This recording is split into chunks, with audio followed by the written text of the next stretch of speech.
ओम शांति। समय प्रमाण मधुबन घर से हम भाई बहनों के लिए विशेष पुरुषार्थ आते हैं, विशेष इशारे आते हैं कि हमें परिस्थिति प्रमाण किस प्रकार से अचल अडोल रहकर पुरुषार्थ करना है। जैसे कि यह जून मास मम्मा के अव्यक्ति मास के रूप में हम मनाते हैं।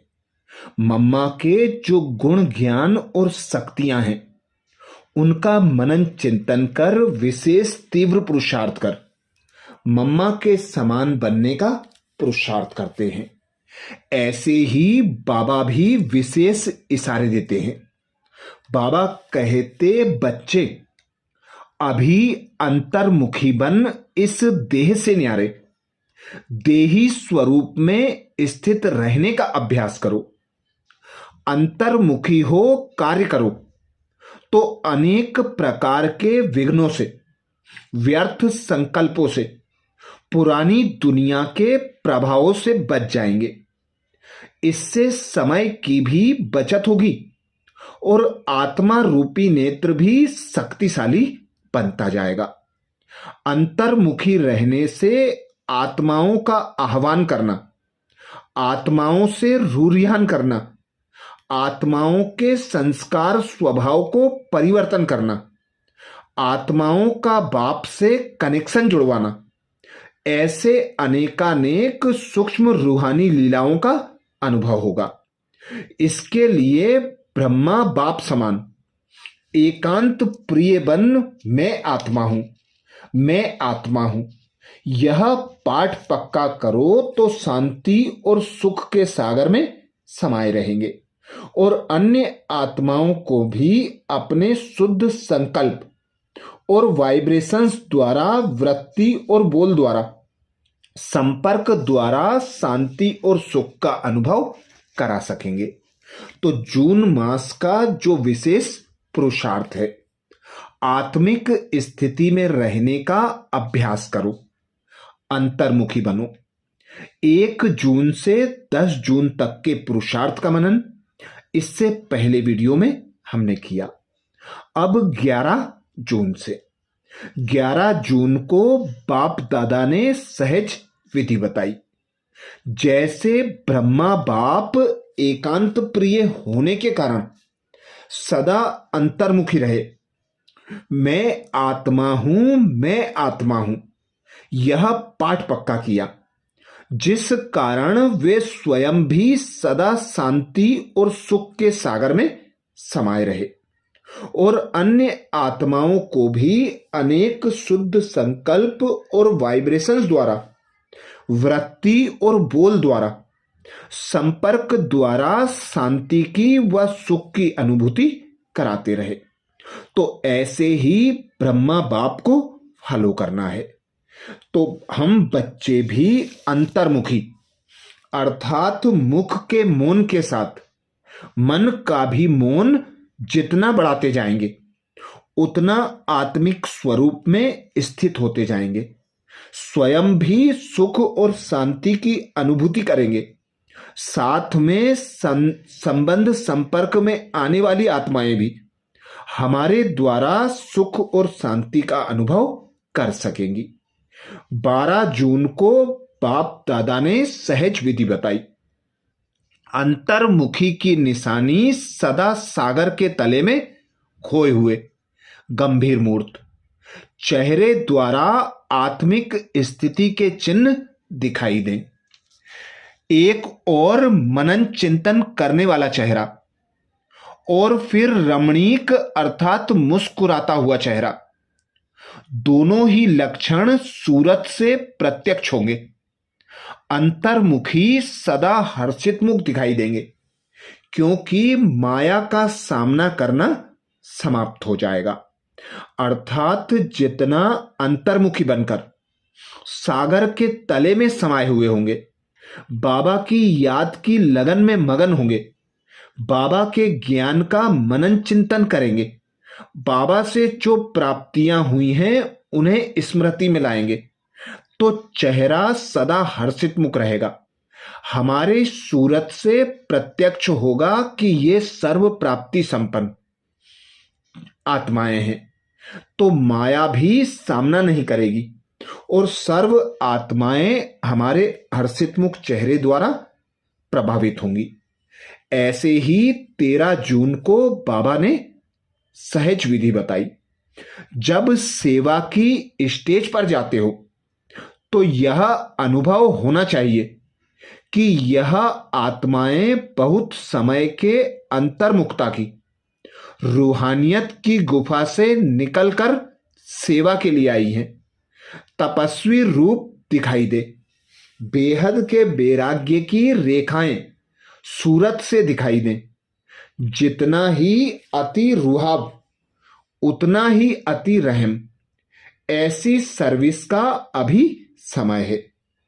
जैसे आदि में 14 साल की भट्टी के बाद दादियों ने पुरुषार्थ किया, आत्माओं को परमात्म प्रत्यक्षता का स्वतः और सहज साक्षात्कार कराया। परमात्मा की तरफ अनेक आत्माओं को आकर्षित कराया। ऐसे ही हम भी जितना जितना अंतर्मुखी होकर बाबा के ज्ञान का मनन चिंतन करेंगे, बाबा की सेवा में अपने समय संकल्प बोल कर्म सब सफल करेंगे, तो हमारी भी सर्विस सफलता को प्राप्त करेगी। 14 जून को बाबा ने सहज विधि बताई। अंतर्मुखी अर्थात मुख और मन का मौन रखने वाले। मुख का मौन तो दुनिया में भी रखते हैं, लेकिन यहां व्यर्थ संकल्प से मन का मौन होना चाहिए।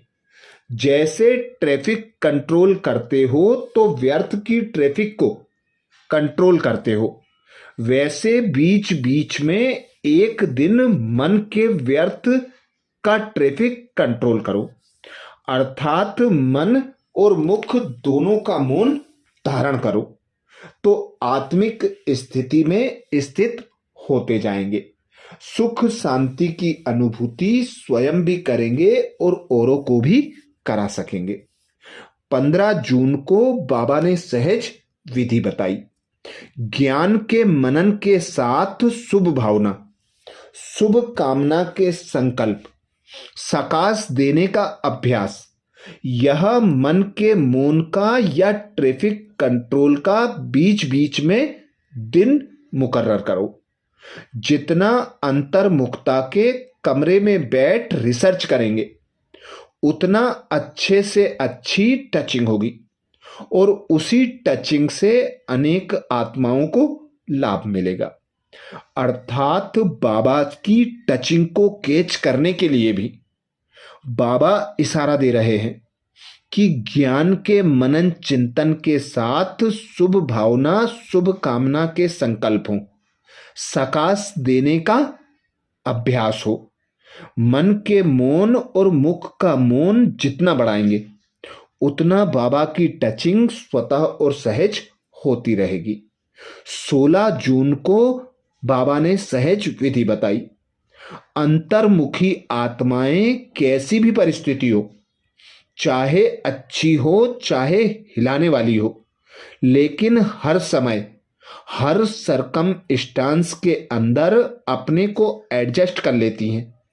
अकेले हो या संगठन में हो, दोनों में एडजस्ट होना ये है ब्राह्मण जीवन। 17 जून को बाबा ने सहज विधि बताई। कहा जाता अंतर्मुखी सदा सुखी, उन्हें कोई बाहर की आकर्षण आकर्षित नहीं कर सकती। कभी मनमत कभी परमत आकर्षित नहीं कर सकती। अंतर्मुखी सदा सुखी रहने वाले सुखदाता के बच्चे मास्टर सुखदाता होंगे, बाहर मुक्ता से मुक्त होंगे।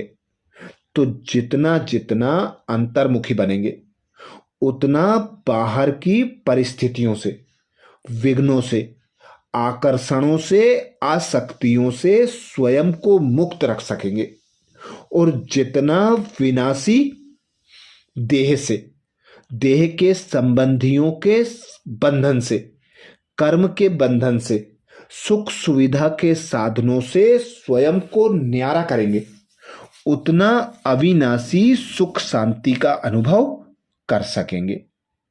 18 जून को बाबा ने इशारा दिया। अंतर्मुखी रहने वाले ही ज्ञान रत्न की गुह्यता में जा सकते हैं। ज्ञान की हर पॉइंट का राज क्या है और किस समय किस विधि से उसे कार्य में व सेवा में लगाना है, इस तरह से उस पर मनन करते उस राज के रस में चले जाओ तो नशे की अनुभूति कर सकेंगे।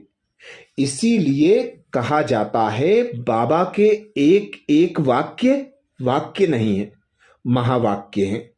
जितना उन पर मनन चिंतन करते हैं उतना उन महावाक्यों से मक्खन निकलता है और वही मक्खन अतीन्द्रिय सुख की अनुभूति कराता है, सर्व प्राप्तियों से भरपूर बनाता है। 19 जून को बाबा ने इशारा दिया। अंतर्मुखी आत्माएं 3 प्रकार की भाषा के अनुभवी होती हैं। पहला नयनों की भाषा, दूसरा भावना की भाषा, तीसरा संकल्प की भाषा। यह 3 प्रकार की भाषा रूहानी योगी जीवन की भाषा है। जितना जितना आप अंतर्मुखी स्वीट साइलेंस स्वरूप में स्थित होते जाएंगे उतना इन 3 भाषाओं द्वारा सर्व आत्माओं को अनुभव करा सकेंगे। अब इसी रूहानी भाषा का अभ्यास करो, अर्थात जितना जितना अंतर्मुखी रहने का अभ्यास बढ़ाएंगे उतना उतना नैनों की भाषा, भावना की भाषा और संकल्पों की भाषा को समझ सकेंगे और औरों को भी अनुभव करा सकेंगे। 20 जून को बाबा ने सहज विधि बताई। जैसे अंतरिक्ष यान वाले ऊंचे होने के कारण सारे पृथ्वी के जहां के भी चित्र खींचने चाहें खींच सकते हैं, ऐसे साइलेंस की शक्ति से अंतर्मुखी यान द्वारा, मनसा शक्ति द्वारा किसी भी आत्मा को चरित्रवान बनने की, श्रेष्ठ आत्मा बनने की प्रेरणा दे सकते हैं। तो जितना आत्मिक स्थिति में रहने का अभ्यास करेंगे, अंतर्मुखी बनेंगे, अंतर्मुखता की गुफा में जाकर बाबा की याद की लगन में मगन रहेंगे, बाबा के ज्ञान का मनन चिंतन करते रहेंगे, उतना अतीन्द्रिय सुख की अनुभूति स्वयं भी करेंगे, सुख शांति के साथ सर्व आत्माओं को भी करा सकेंगे। अच्छा, अगले वीडियो में 21 जून से 30 जून तक का पुरुषार्थ फिर करेंगे। ओम शांति।